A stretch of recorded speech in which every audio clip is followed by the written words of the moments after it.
Hello everyone and welcome back to my channel. Today's video is a video that I have never done before, and that is a Q&A style video. I'm hoping that it's going to be kind of quick fire questions, as I only have 20 minutes of recording space on my memory card. So I'm going to fly into it. I asked on my Instagram at Izzy_ms if there are any questions that people want me to answer, and I got quite a few. Most of them are actually kind of like my opinion on things. So putting your opinions out online, kind of scary because people will have their opinions back. So just be prepared for that. So I'm going to go straight into it. How expensive is living with MS? And I feel like you can approach that question in so many different ways. So number one is obviously medication, and two is kind of diet, three supplements, kind of how you look after yourself. So in terms of medication, I live in the UK and we have the NHS, which is amazing and needs to be protected, and without the NHS, you know, I don't know where I would be. So I had a treatment called Lemtrada, or the chemical name is alemtuzumab, and I think that cost about 75 grand on the NHS. So obviously for me, I got that for free, so I'm so incredibly lucky to live in the UK and have that option open to me. I don't know how it would work in kind of like the US and whatever, but obviously these kind of strong, serious DMTs, disease-modifying therapies, do come with a hefty price tag. So yeah, DMTs are expensive. In terms of diet, there's this whole thing about kind of like, if you look at vegans, you can be as expensive or inexpensive as you want. If you think about a healthy diet and just simplify it to the Mediterranean diet, which is what actually my neurologist suggested I should go on. Just loads of healthy fats, fruit and vegetables, and like oily fish and stuff like that. So obviously fruit and vegetables are pretty cheap, and things like beans and rice and things like that. Really, really affordable. It's if you want to add in loads of other things like superfoods and protein powders and nut butters and things like that, that's where the cost of eating healthy kind of lies. So you can live as expensively or inexpensively living with MS as you can afford or choose to live. For me, I do eat quite simply. To be honest, at the moment I'm eating a majority vegan, just because, you know, it's winter, I want to get as many nutrients into my body, and I've never eaten in a kind of strict vegan way. I mean, I'm not eating in a strict vegan way at the moment, but where I can make my own food and choose what I eat, I tend to go for vegan food, just because I've never eaten in this way before, and you know, it's good to experiment with things, and so far really enjoying it. And the last thing is supplements. I am going to do a video of supplements that I own, ones that I actually use, and ones that I bought in a kind of mad panic when I got diagnosed, because seriously, after I got diagnosed, I went on a massive research frenzy and I bought everything that I could find that was anti-inflammatory or good for the brain or good for the nervous system or anything. And to be honest, I was so good with everything. I used everything that I bought right at the beginning, but that's kind of drifted off at the moment. So I'm going to do a supplements video with kind of like my essentials, like vitamin D and things like that. And other ones that I've purchased, which I have every now and again, but you know, maybe aren't that essential to buy. So that might be helpful for people who have newly been diagnosed. They think, oh my goodness, I need to purchase everything. But yeah, supplements are expensive. If you can, buy in bulk. So my vitamin D tablets, for example, I have a whole year's supply. So supplements, again, you can choose how expensive or inexpensive you want to make it. What are your thoughts on not telling anyone about your MS if your MS is relatively stable? Completely up to you, whatever gets you through the day. For me, I didn't really have a choice whether to tell people or not, because I uploaded my first YouTube video, which I'll link below, aggressive MS at 22, and literally I think every single person that knows me in my life knows that I have MS, so that kind of took away from having to actually physically tell everyone. But then also every Tom, Dick and Harry that I know knows about my condition. So I don't tend to think about that too much because, you know, it is private to me, even though put it all over the internet. But yeah, whatever gets you through the day, go for it. To be honest, I would tell someone, if it's your friends, your family, they love you and they are always going to support you, and just even having that one person as a support network in case things go a bit tits up is just going to be so valuable to you. Like when I was in hospital, I had the most amazing friends who visited me, and literally every single day my parents came and visited me, which was amazing considering they both have full-time jobs.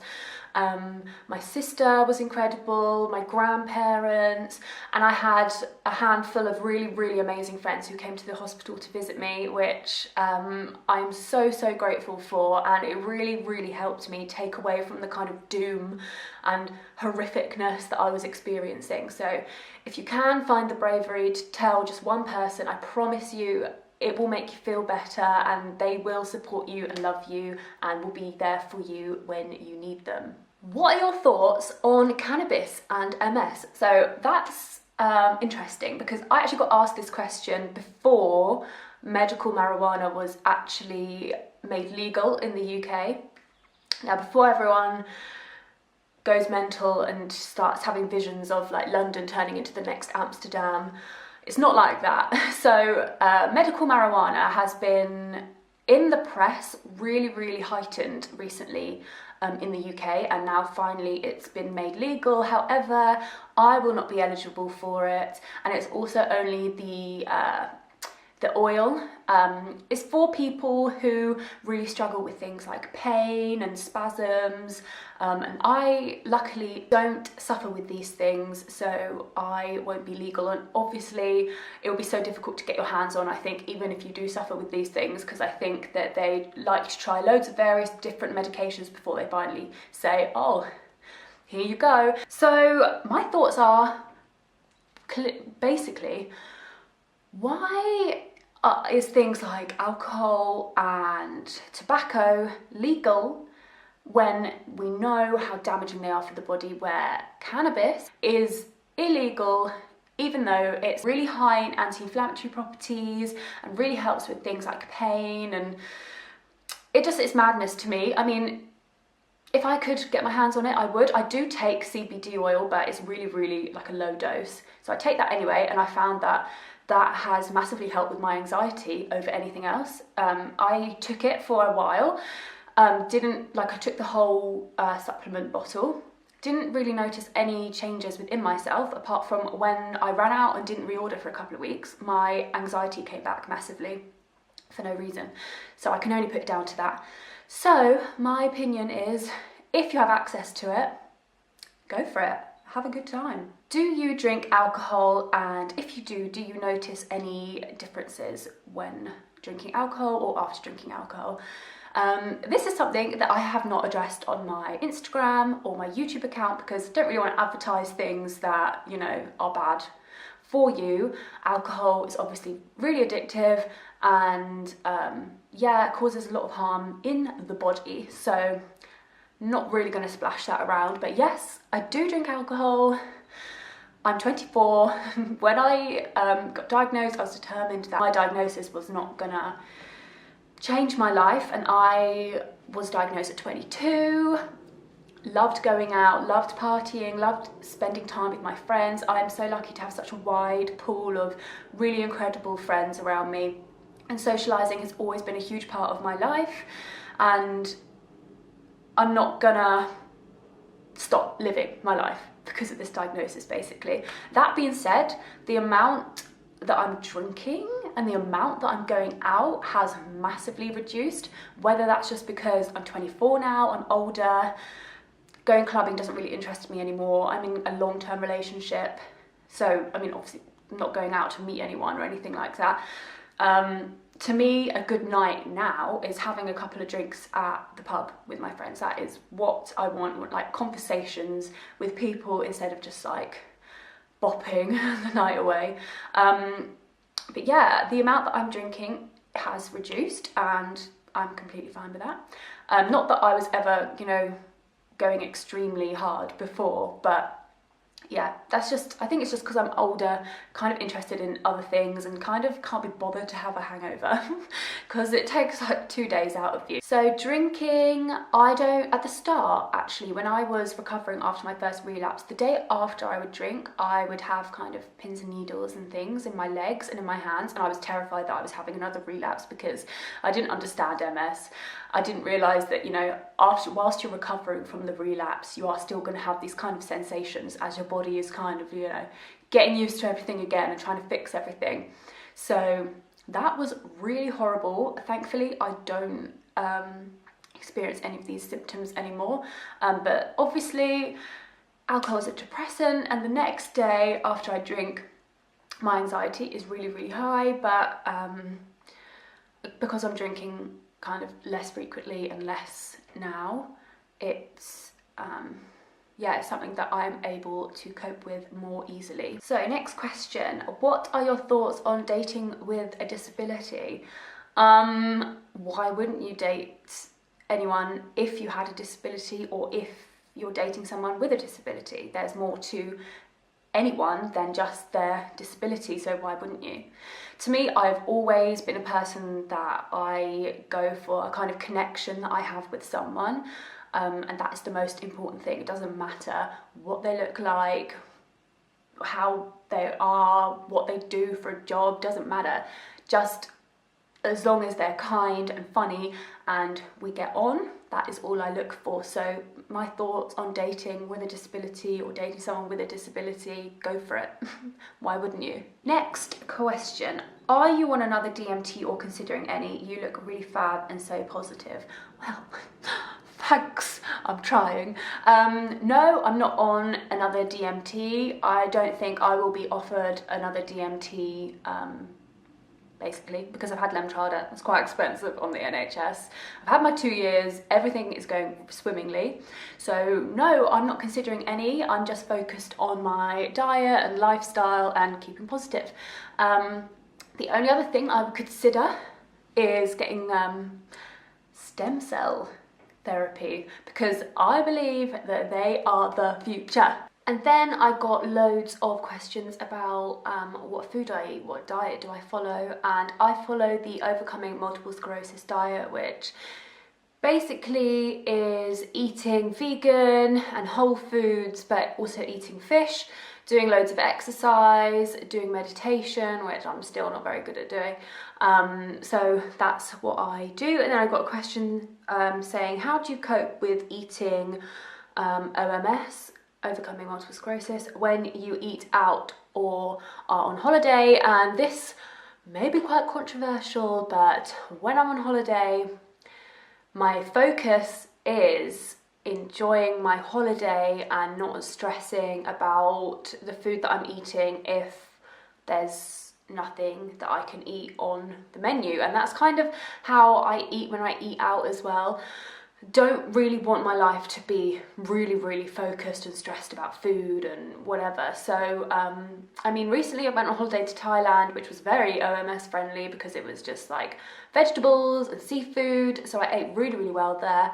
If I eat out, I tend to eat fish just because I feel like it's more of a treat to go and have like a nice bit of fish when I go and eat out, especially now that I'm eating majority vegan at home. However, if I go out and the vegan option looks good, I will have that. I've been diagnosed with MS this Feb and wanted to start a YouTube channel for it. Any tips? I mean, my YouTube channel is not very advanced, really. I just set up a camera, choose a topic, don't plan it, and then talk about it. I find that if I think about what I'm gonna say, I get really overexcited. So if I think about it the night before I'm gonna film a YouTube video, I just can't sleep just because I get really excited, because I really enjoy doing this. But any tips are literally, all you need is something that you can film on and go for it. If you have something that you want to talk about, the more people talking about MS, the better. We want to spread as much awareness for this disease and condition as we can, so just go for it. How are you so active with MS? Well, First of all, it's taken me 2 years to get here. It's taken me 2 courses of Lemtrada, which I really recommend, really worked well for me. All my lesions have reduced, don't have any symptoms, energy levels through the roof. But also, it took about a year of resenting every single workout that I did to be in this position where like I love working out and exercising is part of my kind of daily life. It's more difficult now that it's winter, but I've switched up my training recently from doing weight and resistance training to running, and now I can run like 12k. So I'm trying to build up that distance gradually, because I never ever thought I would like running because I despise running, but there is something so addictive in a good way to going for a run and realizing that you can run further and longer than you were expecting to. So tips for people getting into exercise: start small. If you like to go on a walk, maybe do 2 walks a week, or walk for half an hour longer or something like that. You don't have to go in the deep end, full, like guns blazing, straight into intense exercise, because actually it probably will do more harm to you than good. So just start small. If you're doing an exercise class a week, maybe do 2. It doesn't have to be a big deal. I feel like exercise can actually put so much pressure on people, but find something you enjoy and do it.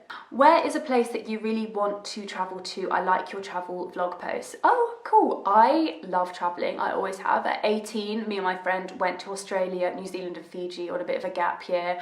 It has always been such an important part of my life, going out and traveling. I think it's so good for the brain to get out of your normal routine and location and just go somewhere new. So really, I want to travel everywhere.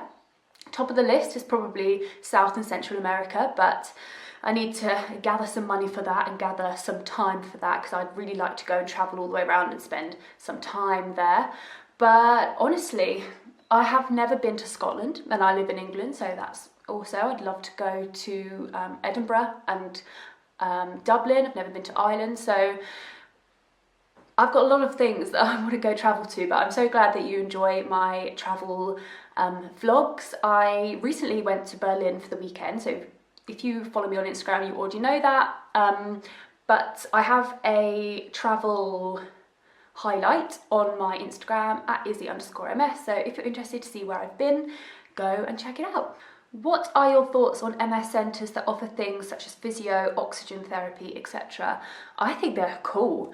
There's one that's kind of near me that I really want to go to because I really want to try the oxygen therapy, which is where I think they put you in kind of like a pod, kind of like an egg, and you sit and you just breathe in large amounts of oxygen, and that supposedly helps relieve some symptoms for MS. So I really want to give that a go.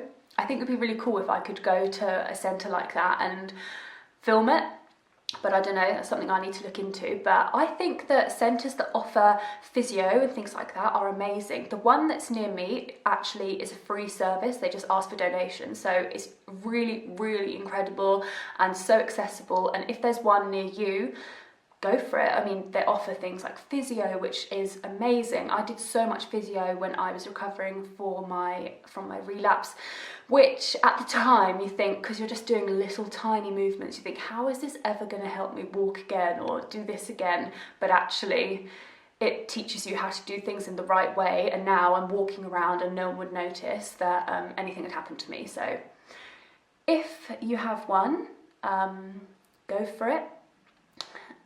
Yeah, and let me know if you do go to one, because I really am keen to try them out.